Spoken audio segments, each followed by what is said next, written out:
相关文献呢出来给予说明。那根据我初步的看法，其实每一个阵头背后都会牵扯到地方士绅。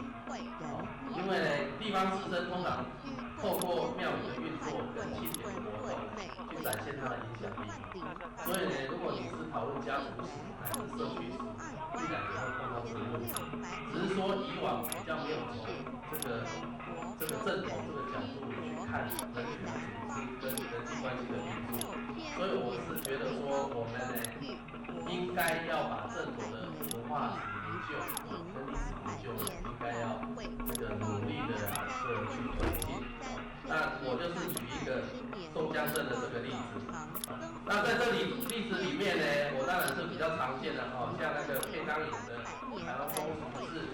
还有所谓的寺庙排站，就是像嘉义的这个寺庙的排站。但这中间呢，